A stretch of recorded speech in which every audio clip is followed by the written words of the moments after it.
So, some background. I, 23 female, had an older brother, Lance. He was 8 years older than me, and he absolutely despised me.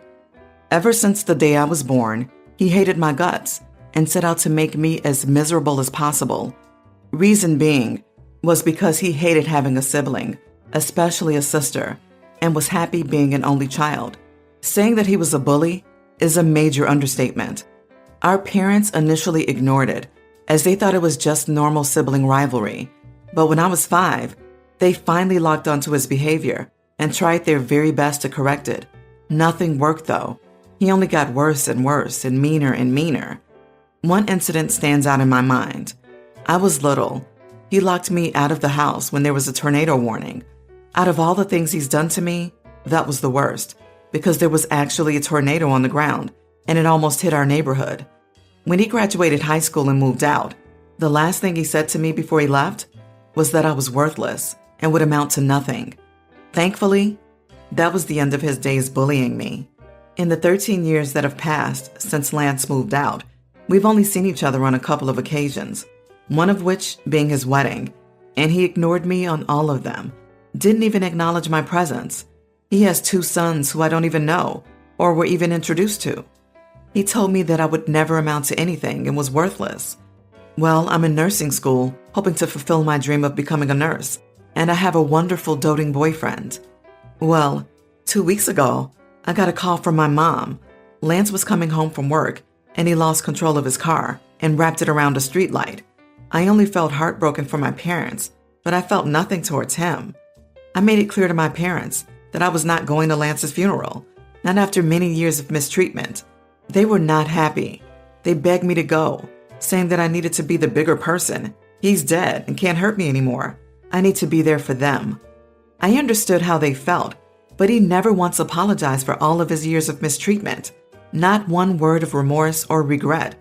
They tried insisting that he was a changed person, but I stood my ground and did not go. He did not deserve my grief or my presence. If he had apologized, then I might have attended, but he didn't. My parents were absolutely furious that I didn't show up and announced that they will never speak to me again, and they haven't since. My boyfriend stands by my decision, but I've been getting nothing but backlash from other family members, saying I should have just swallowed my pride and went to Lance's funeral. So, am I the idiot? Not the idiot. He is gone now, and you never owed him anything. Not attending his funeral has changed your relationship with your parents. He was their son, but he wasn't your brother, and I hope that someday they can understand why you chose not to attend. This is the hill you chose to die on, so be prepared to not speak with your parents for some time. You are not the idiot here. What would your presence do for your parents, aside from give them a sense of control over you, or feed into their fantasy of the happy family they never had, due to their own failures? They didn't need you there for support, because they should have known you'd be unable to give it, given the horrible things Lance did. Demanding your presence was a way to try erasing Lance's wrongdoing and their complicity. Your parents enabled his behavior for many years, and they probably always thought that at some point he'd apologize and they'd have the close family they probably always dreamed of. But it's too late now, and they are likely feeling the guilt of not working harder to get Lance to see the error of his ways. But that's their problem, not yours. You are the idiot here. Funerals are for the living, and your parents, who you did feel badly for, begged you to go. If you hadn't even gone to his wedding, and such I might have a different answer, but having been able to handle that scene where everyone was celebrating him, with him present, makes me think you could have handled this. Instead, you kind of validate to his spouse and kids why he didn't like you. Again, you didn't owe him anything, but your family needed you, and you weren't there for them. They are grieving and hurt. I don't think they are really cutting you off. Maybe reach out later and ask to go to family counseling together. I have 3 sons with my husband. My mom died when I was little, and I had to step up and raise my sister, who was 2 days old when our mom died, because our dad was a neglectful loser who only cared about one thing. So to say I have experience is an understatement. My husband's sister knows my past, but did not feel like I was doing a good job with the boys. She said I was too used to parenting a girl, and I had no idea how to parent a boy. She said this because my goal was to teach my boys to be kind, to be open and honest with their feelings, and to be good, respectful people. Some people might see it as I was trying to make them more feminine. But you know what? If my boys can be healthy and non-aggressive, then I will consider myself having done a good job. My husband's sister did not agree.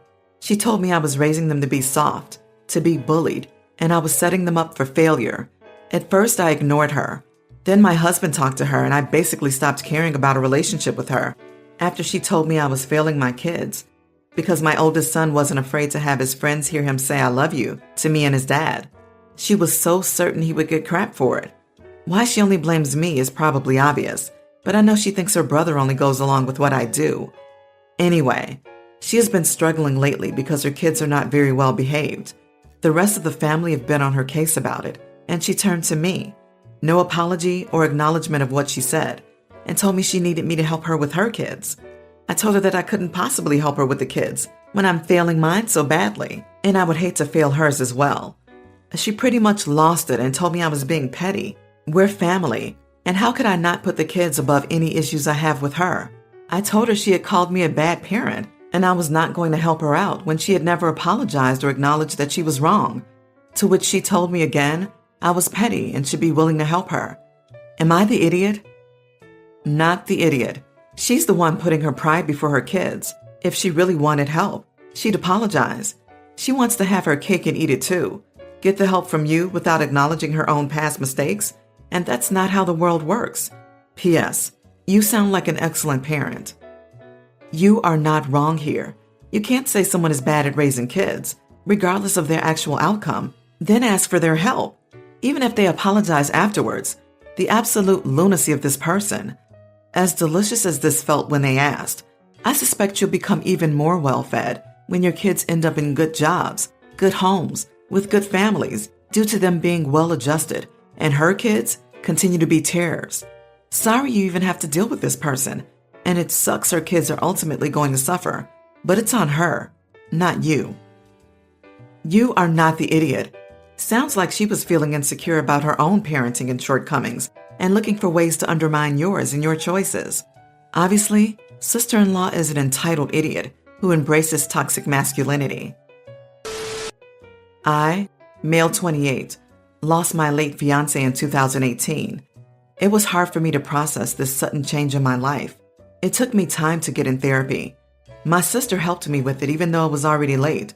I was advised to get into a group therapy, and I did. 6 months ago, I met a guy, Jason, who also lost his partner. We started talking outside of therapy. We'd meet at different places, and he started introducing me to a few of his friends who went through the same as me and him, and I was told I'm welcome in the group. The guys do a lot of activities together. I started taking part in their activities, attend events and do bonding activities. We'd gather every Thursday night, play video games or talk. Jason is the one who comes up with the plans and activities for the guys. I noticed all 4 guys have gotten the same tattoo. When I brought it up, they said the tattoo represents the group. I decided to wait after Jason suggested I get one as well. They've mentioned that none of them wanted to meet people and start over. The issue started when Jason saw me talking online with my new girlfriend. He asked about it and seemed upset, but I told him this was just a friend because I didn't want to tell him much, so he dropped it. On Valentine, the guys made plans to spend the night in and play games. I told them I wanted to go to my parents' house, and they said okay. I came back to my place at 8 p.m. I was surprised to see Jason there. He had a spare key, but I expected him to be with the guys. Jason looked upset. He said he was there to pick up his laptop and saw the gift my new girlfriend sent me in the morning. He asked why I didn't mention I have a girlfriend who's sending me gifts. He said I lied to the entire group and disrespected them. I was stunned when he said he threw the gift in the trash can because what I was doing was disrespectful of my late fiancé's memory. I lost it on him. I yelled at him, told him he had no right to try to dictate my life and get involved like that. We argued for a few minutes, and he said he hoped I'd be able to sleep at night for doing this to my late fiancé, then left. He had the guys calling and texting hurtful things, calling me a liar and a manipulator, went on about the commitment to not disrespect our partner's memories and that I needed to make things right or they won't be welcoming me into the group again. Thing is, Jason supported me a lot. I remember when he was the only one who had time to hear about my issues, even outside of therapy. He went through a lot and lost his wife and brother the same year. From what I understand, he's a sympathetic person, and so I trusted him and the guys as well. But I find what he did unacceptable, and the way he keeps stumping over boundaries got me stressed out. You are not the idiot. He went to your place when he knew you weren't going to be there and snooped through your stuff and destroyed your property? And he also actively wants to prevent you from healing from the loss of your partner and finding happiness again. Maybe you shouldn't have lied, but I'm guessing you did so because you had an inkling of how he'd take your dating. That guy needs more therapy. Sorry about your old friend group. I bet now you can find a healthier one. You are not the idiot here, but are you sure you didn't accidentally join a cult? Came here to say exactly this. Matching tattoos? Dude has a key to your house? The cult vibes are strong with this one. You are not the idiot. This whole thing sounds amazingly unhealthy at this point. It may have been helpful when the wound of your fiance's passing was fresh.